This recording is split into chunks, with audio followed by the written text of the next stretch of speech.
So tell me about the video that you saw about a week ago. Oh man, Diary of a CEO interviewed an AI scientist that's been working on safety for AI for like 15 years. And what he had to say is pretty scary. And so it's kind of causing us to look at doing this podcast so that people can prepare for what's coming. This isn't a fear-filled podcast. It's just to help folks figure out what we might be able to do for our kids and our families. Okay, well, you sent me the video, so let's take a quick look at it. If I'm telling you that all jobs will be automated, then there is no plan B. You cannot retrain. Look at computer science. 2 years ago, we told people, learn to code. Hmm. You are an artist, you cannot make money, learn to code. Then we realized, oh, AI kind of knows how to code and getting better. Become a prompt engineer. You can engineer prompts for AIs. It's going to be a great job. Get a 4-year degree in it. But then we're like, AI is way better at designing prompts for other AIs than any human. So that's gone. So I can't really tell you right now. The hottest thing is design AI agents for practical applications. I guarantee you in a year or two, it's going to be gone just as well. So I don't think there is this occupation needs to learn to do this instead. I think it's more like we as a humanity, then we all lose our jobs. What do we do? What do we do financially? Who's paying for us? And what do we do in terms of meaning? What do I do with my extra 60, 80 hours a week? Wow. So basically, that guy is saying we're in for a major change when it comes to jobs. Like almost all jobs that as we know them gone in 5 years, which might be a little aggressive. I don't know. But all jobs gone, say 99% of jobs gone in 5 years. Um, what happens when that many jobs just kind of disappear and they don't need to be done anymore because AI is taking care of it? Yeah, when I first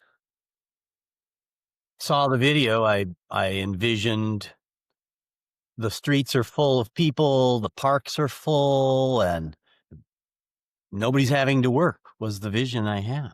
But then I quickly realized that, well, after the park, they may want to get some ice cream. If they're not working, how can they afford the ice cream? And all of a sudden, my vision went dark to, well, how are these people getting the ice cream? We want ice cream, right? Right. So if it's not ice cream and it's like daily needs, that could be a problem. So yeah, my thoughts kind of went dark there a little in how are we going to Well, I think, it's one of those things. It's interesting. I saw a video, an interview. He's been doing the interview circuit quite a bit lately. The CEO of ChatGPT, of OpenAI, Sam Altman. Mhm. And in that video, he was talking a little bit about universal basic income, right? Which is kind of a concept that's been around for a while. This idea that somehow everybody's going to get a basic paycheck for existing somehow. And then, that'll cover your basic needs. And then if you want more money or, more abilities after that, you've got to find some way to contribute, right? More than the standard. So there's that. Although I've always had lots of questions, right, about where does the money come from for even that, for universal basic income, right? Because it's got to be collected somewhere. Yeah. He has to contribute it in order for it to be distributed. So I've always had lots of questions. But what's interesting about what Sam Altman was saying was because he was asked, about universal basic income and, is he a big supporter of that? And he actually has been involved in a foundation that works on that issue for a long time. And he was like, yeah, I used to be a huge fan of that, but recently not as much. And I was like, well, That's interesting. But what he talked about was um, he has since realized, as he's gone deeper into conversations about universal basic income, is he and the group of people, you know, the big brains out there that he talks to, I guess, on a regular basis, Mhm.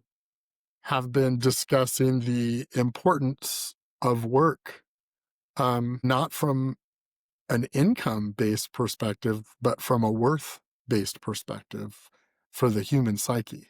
Right, purpose. Right. Purpose. And I think that's kind of a deeper question, right? Like, is when you don't have, forget about the word work for a second and say, when you don't have the obvious need to go out and find purpose and then devote a certain amount of time and effort to that purpose every day or on a regular basis, what happens to us as humans? Yeah. You know? Yeah, that's and that's why we've started the podcast to pose these questions. Right. Because we don't have all the answers. Yeah.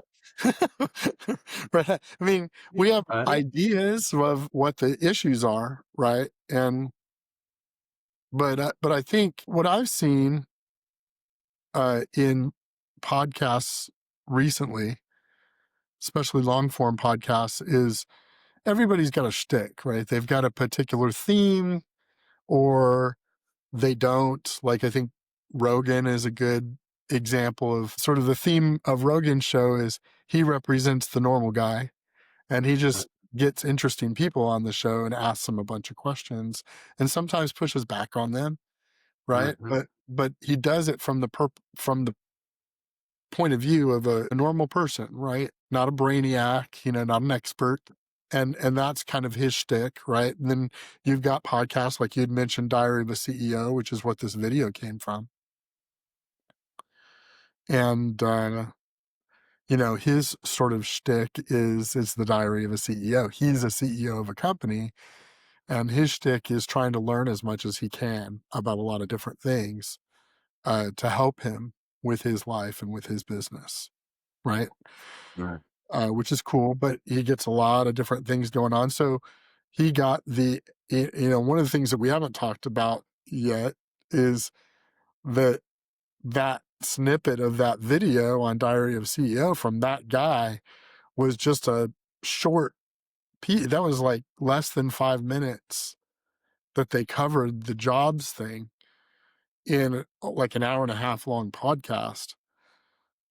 Where really what he was there for, he's an AI safety guy, right? That episode was really about um, his efforts to try to get the people moving AI forward, Yeah. try to get those people to slow down and really pay attention to the safety aspects of AI before they just push it forward to super intelligence. So if, you know, it's a really interesting episode. If we watch the whole episode, you'll see that jobs piece was just like one question that was asked and they touched on it for a little bit. But really what they spent most of the time talking about is, you know, if we push forward to super intelligence and build super intelligence, an AI that is smarter than everybody, and faster, obviously, than everybody, and has capabilities to do things in the real world, and we don't solve the how do we keep it safe question before we get there, you know, are we creating a machine that then becomes sort of our God, right? That then rules us, right? Wow. And eventually destroys us Right. Yeah. when it decides that we're a problem, not a help. That AI scientist in that video points out that he was part of setting up the guardrails for safe AI. And these companies are kind of just blowing right past the guardrails. That's the concerning part of that scenario. Yeah. Well, and the conclusion that he talked about, I thought was even more interesting was it's impossible to create guardrails for super intelligence. Ultimately, He's been working on it for 20 years, and he's come to the conclusion that we actually can't do it safely.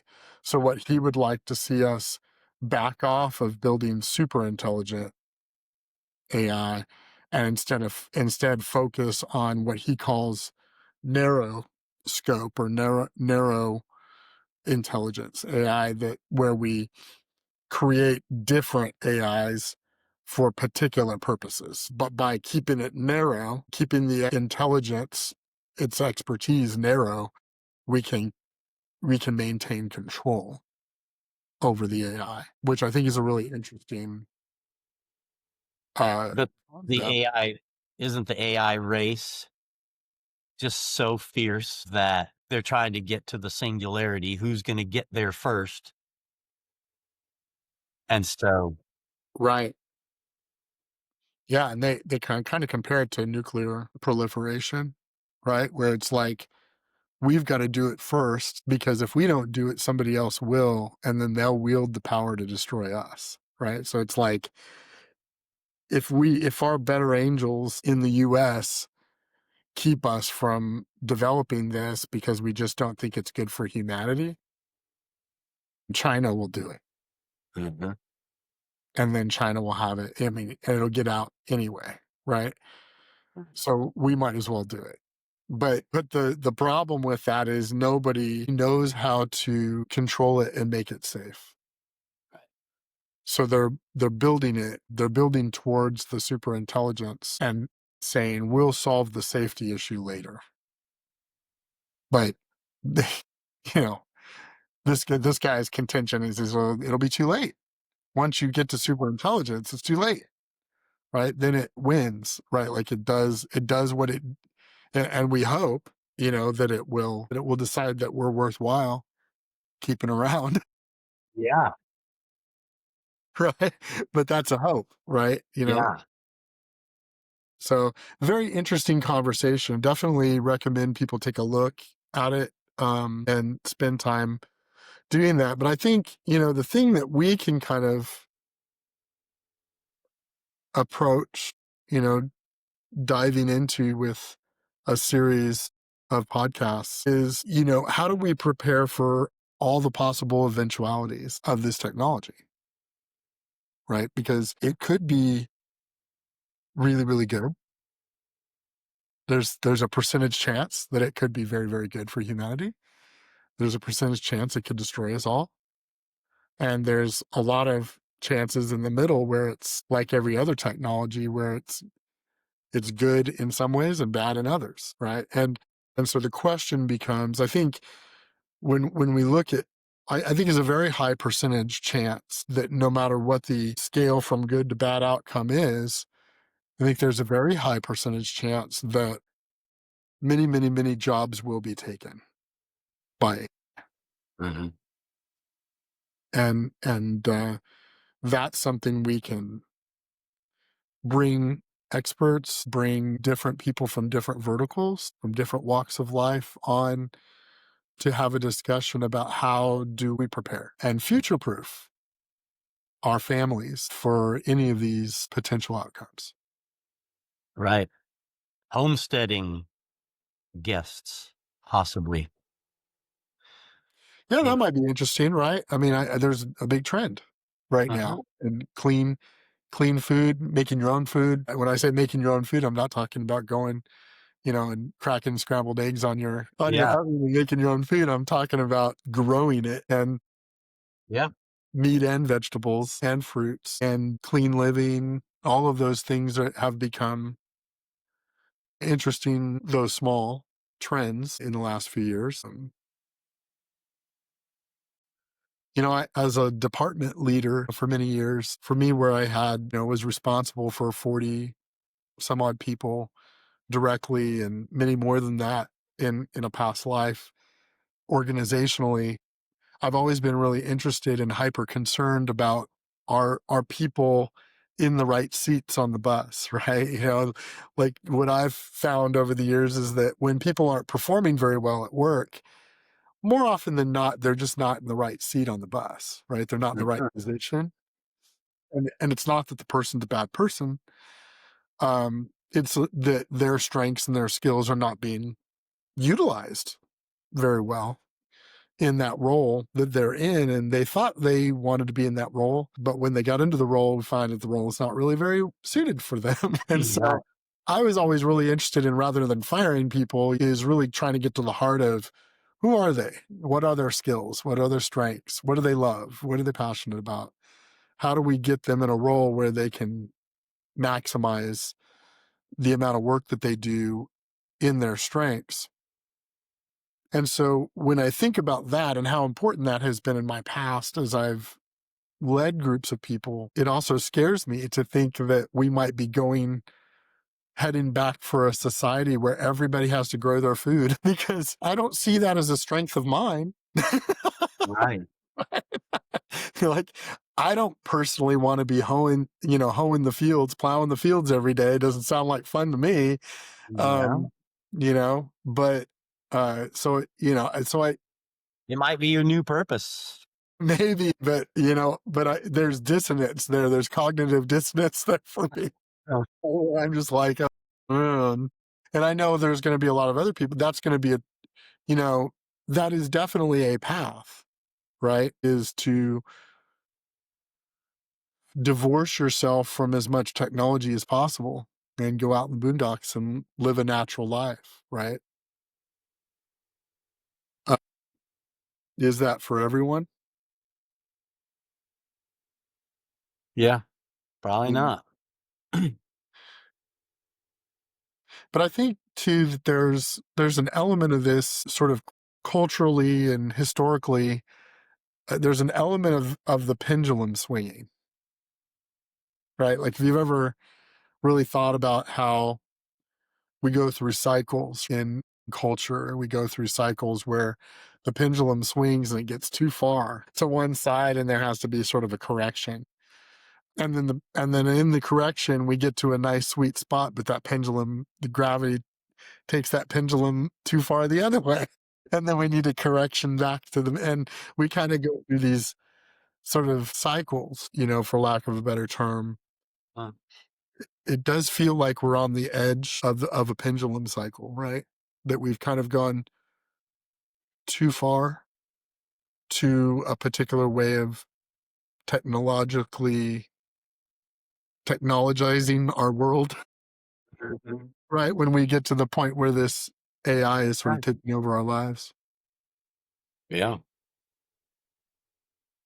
And the other extreme is an agri, whether agricultural sort of culture, or a agrarian culture where everybody's, sort of living in a family unit, very small societies, Communities. right? Which kind of represents the other side of that pendulum, right? Hmm. So, Yeah. so you're the one who brought this to me, the idea. Mhm. You're the one that I kind of depend on in this relationship to come up with new, wild, crazy ideas. And then I get to shoot down 9 out of 10 of them. Right. Keep it on This is, track. this is 1 out of 10 that I've been like, let's do that. Right. Right. So, so I think, tell me, what are you thinking when it comes to the future of this podcast? What types of people, what types of topics do you Right. envision we might cover in the future? Uh, because energy is so important. I think having cutting edge solar representation on the show, like I said, homesteading families are faced with having to figure out how to move forward in a society that they've not been trained on. We've just centuries of this is how we do things, passed down from family to family, traditions. This is just how we do it. Starting now, kids that are in school, they'll be graduating, and there is no blueprint for their future. And so hopefully this podcast can lend assistance to these families, as because we don't, like I say, we don't have the answers. We're trying to create this platform that will allow those that want to help us help others jump on the show so we can share what you have, because the world is changing faster than we ever anticipated. And it's only getting faster because we're using the AI to even go faster. So it's just, Yeah. So you mentioned energy. I think that's a great place to go with these types of conversations because, as a society, we've gone from the 1800s to now in a particular path, down a particular path when it comes to energy. It's all been about energy generation, like creating electricity and harnessing it through wires. for sure. And I'm convinced that the reason we went down that direction wasn't because it was the best technology for energy distribution, but because it was the easiest technology to monetize. Sure. Right. I mean, I think that's clear. I mean, there are other ways, more powerful ways to distribute energy than through wires and coming from man-made power plants.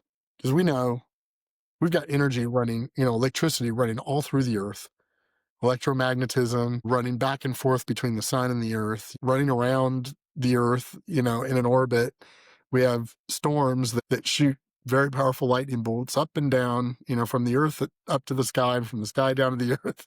you Yeah. know, I mean, this energy exists. It's all around us, right? It's Mm. inside of us, right? It's inside the earth. It's out in the sun, and the sun's bombarding us with it. So it's all over the place. It's kind of, when you think about it, it's kind of ridiculous that our entire technology, outlook sort of went in the direction of we're going to create energy through energy generation plants that we build rather than just like tapping into the energy that exists or in the air and on the ground and out of the sun and all that stuff. But I think doing those other ways of doing energy is harder to monetize. And that's why we went in the direction that we went, was because the people that had Certainly. money to give to research wanted to make sure that the money they were investing for research went in a direction that could make them more money. Sure. That's what you do when you invest, right? Is you invest in things that you think are going to make you more money, for the most part, right? Unless you're very altruistic. So I think that'll be really interesting if we could have new energy folks on the podcast to talk about some of the aspects of how do you homestead or have smaller communities that are run by more natural energy sources. So you still have electricity, right? And you still have the technology that you need and all of those things, but you aren't living in maybe you aren't living in huge population centers um, w- where infrastructure in a sense becomes so brittle that, one shot from the sun or one big earthquake and you've got thousands or millions of people dying. Yeah. Well, how about rolling blackouts that are anticipated due to the growth of the AI space, right? Yeah. So Yeah. that's AI a and real, Bitcoin and some of these other technologies that have taken a lot of energy to run, they're not going to go away. But yeah, so but our infrastructure, our electricity infrastructure is really dated and yeah, probably brittle. That's the word I would use, is brittle. yeah, Yeah. So I think, it'd be interesting to have some people on who are experts in the areas of homesteading, experts, not to say I wouldn't call us a prepper podcast right. in that sense where it's like everybody should go and live in the woods. Um, Not necessarily, but I think, from an educational perspective for kids, like every kid ought to learn how to sustain themselves off of land, rather than just be completely dependent A on. consumer. I believe we've been raised to be consumers. Oh, absolutely. Yeah. So I think that's an interesting sort of take. So we got energy experts, new Uh-huh. energy experts. We've got, so obviously there'll be scientists that maybe we could get a hold of that be in that space. We got the prepper sort of living space, the homesteading space. And you get, what's interesting, I think, about the homesteading space is you got a whole gamut of different outlooks and why different people go into that, right? It's from religious views all the way to sort of, hardcore scientists who think, in a sense, that the end of the world is coming, right? So from a scientific perspective, and they want to be prepared for it. So that's kind of, and all the way to, these, we hear about, government officials, powerful people, very, very hyper super rich people who are, in a sense, homesteading, in that they're using a lot of their power and wealth to create bunkers and self-sustainable living situations for themselves, to the point where a lot of people are asking the question, what do all these rich and powerful people know that we don't, the rest of us don't know Yeah. about what's coming? Well, and the rest of us don't have the means to build a bunker, Right. right? Yeah. And so we can investigate and review and share uh, anything that we can come across that's of value to folks that are dealing with this new age and what's coming. Yeah, I think technologists, right? We want to get some people who are high-end technologists on a regular basis to kind of update us on how far we've gone in this AI technology journey and how much time we have left before things radically change. I think I watched something maybe 5 years ago. It was an AI person on Joe Rogan's show that was throwing out their, different numbers for how many years to the singularity, which you had mentioned earlier before. And I think it's fair to say that the numbers he was putting out 5 years ago are much longer, much farther out than what people are actually saying today. So again, it's moving faster than we anticipated. So it's a very, I'd say, important topic to cover. And I think it's a very philosophical topic as well. I told you the other day that I think it's ironic that as the great scientific thinkers of the Middle Ages and then ultimately the 1700s and 1800s and 1900s have trended towards this idea that scientific endeavor is naturally going to cause us to, as a society, to split from religious and philosophical thought, that as we have gotten this technology so advanced that now we're looking at creating, just a few years away from creating a AI super intelligence, that all of this is coming back to join science with philosophical thought again. It's ironic that we thought for the last few hundred years that the two were driving apart, Mhm. and that science was sort of winning over philosophical thought. And I think it's like super ironic that we've gotten to the point where it seems like they're coming back together again. Yeah. As we've gotten more scientifically advanced, we've realized there's a whole lot more we don't really understand, and that it requires us to go back to the idea of what is the meaning of human life, and why are we here, and how do we live a life that is worth living, and what are the big whys. We still don't know the answer to those questions. Science hasn't brought the answer to those. All science does is bring more questions about that. So I think there's a big philosophical sort of path in all of this that we have to have conversations. So we may want to have pastors, philosophical thinkers on the podcast as well, to have some conversation about that.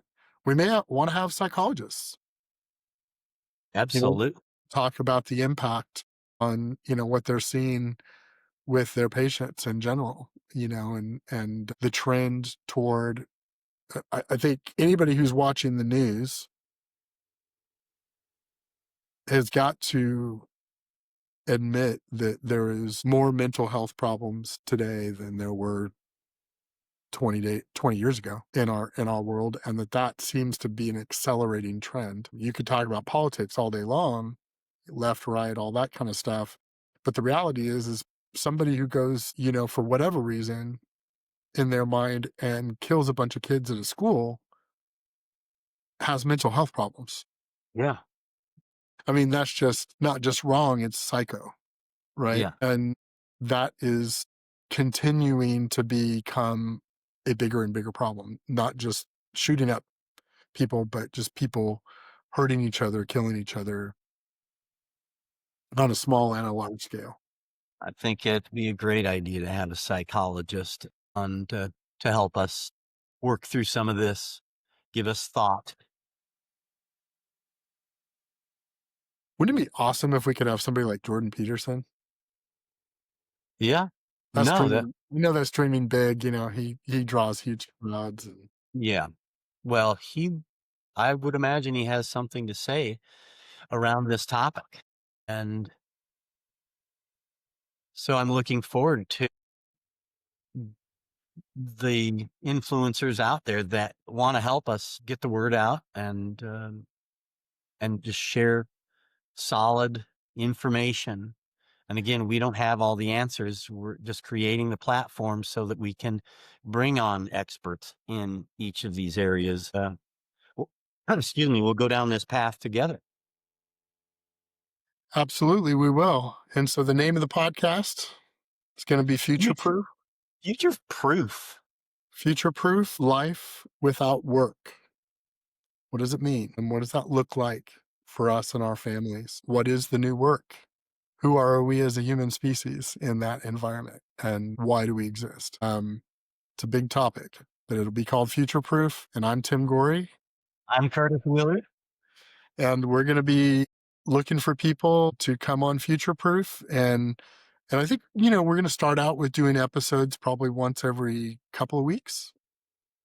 And then as we get our feet underneath us and really have a good way of doing the show and get good at this, we'll increase that as we get good also at inviting people and booking people on the show. Hopefully we'll be a once a week show in fairly short order. If you, as a viewer, if you think of any guests that you'd like us to invite, certainly reach out, let us know. Absolutely. And you can get us at our company email addresses. Our website is citycenter.ai, and my email address is tim@citycenter.ai. Curtis's is curtis@citycenter.ai. You can reach us both at those email addresses and give us ideas and people who might be interested, let us know. And at some point, I'm sure we'll have a forum or something where people can sign up and do all that. But for right now, we're just going to start reaching out to people that we know that we think would be interesting to have on the show. Um,